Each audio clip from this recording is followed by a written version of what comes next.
ఉత్తమ్ను తరిమి కొట్టిన జనం గిట్లే తరిమి కొట్టండి. ఎవడొచ్చినా తరిమి కొట్టండి. వాళ్ళ తాత జాగీర్ కాదు భూములు, వాళ్ళ అయ్యా జాగీర్లు కావు భూములు. భూమి దున్నెట్టుందే భూమి. రానున్న రోజులలో అసలు చట్టాలు రావాలి. ఇంట్లో బండి కాలు మీద కాలేసుకొని ఎవడో దున్నితే, ఇంకెవడో బియ్యం పండిస్తే, వడ్లు పండిస్తే అది మా భూమి అని చెప్పుకునే అధికారం పోవాలి రానున్న రోజులలో. ఉత్తమ్ను తరిమి కొట్టిన జనం నష్టపరిహారం కోసం నిలదీత, ముఖం చాటేసిన మంత్రి. ఏం చేసిండో దొర మరి? తరిమి కొట్టేదాకా వచ్చింది 8 నెలల్లో. ఇంకో 8 నెలలు పోతే తన్నుతరిగా. ఇప్పుడేమో తరిమి కొట్టిండ్లు, ఇంకో 8 నెలలు పోతే మీరు ఇచ్చిన 6 గ్యారంటీలు 418 హామీలు కనుక నెరవేర్చకపోతే ఇప్పుడు తరుముతాళ్ళు. అప్పుడు పట్టుకొని తన్నుతరిగా. నష్టపరిహారం కోసం నిలదీస్తే ముఖం చాటేసిన మంత్రి అట. అక్కడి దాకా వచ్చింది. మళ్ళా నువ్వు ఎమ్మెల్యేవే, నువ్వు మంత్రివే, నీ భార్య ఎమ్మెల్యే.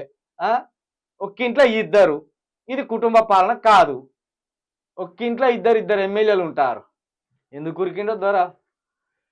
ఉత్తమ్ కుమార్ రెడ్డికి నిరసన సెగ తగిలింది.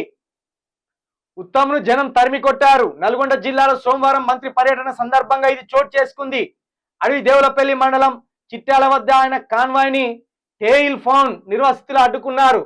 టెయిల్ ఫౌండ్ ప్రాజెక్ట్ కింద నష్టపోయిన తమకు పరిహారం ఇవ్వవలసిందేనని డిమాండ్ చేశారు. తాగునీటి సమస్యను పరిష్కరించాలని, పలు అభివృద్ధి పనులు చేపట్టాలంటూ డిమాండ్ల చిట్టా విప్పారు.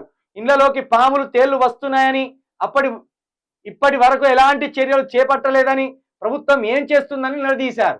పెద్ద ఎత్తున జనం నిరసనకు దిగడంతో ముఖం చాటేసిన మంత్రి భారీ సెక్యూరిటీ మధ్య అక్కడి నుంచి మెల్లగా జారుకున్నారు. ఇక జారుకోవాల్సిందే మీరు.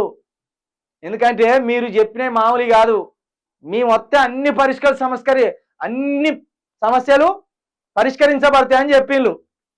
కాబట్టి మీరు ఈ ప్రజలను భయంకరంగా వంచిండ్రు. మీరు కేసీఆర్ని బూచిగా చూపెడుతూ, కేసీఆర్ని దోషిగా చూపెడుతూ, ఈ తెలంగాణ బాగుపడాలంటే కాంగ్రెస్ రావాల్సిందే, మార్పు రావాల్సిందే అని తెలిసి తెలియని జనాన్ని మభ్యపెట్టి ఓట్లు వేయించుకొని ఇప్పుడు 8-9 నెలలుగా 6 గ్యారంటీలు అమలు చేయకపోగా ఇలాంటి జనానికి హామీ ఇచ్చి నష్టపరిహారం కావాలంటే కథం ఉడాయిస్తాను.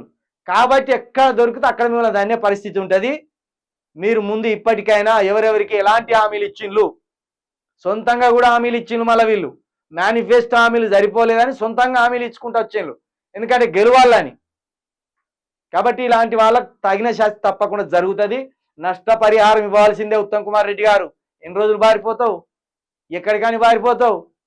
నువ్వు ఏడికి పోయినా మళ్ళీ గాడికే పోవాలి, ఎందుకంటే ఓట్లకు మళ్ళీ పోవాలి కదా. కాబట్టి వాళ్ళకు నష్టపరిహారం ఇవ్వవలసిందే, వాళ్ళకి ఇచ్చిన హామీని నెరవేర్చవలసిందే నువ్వు.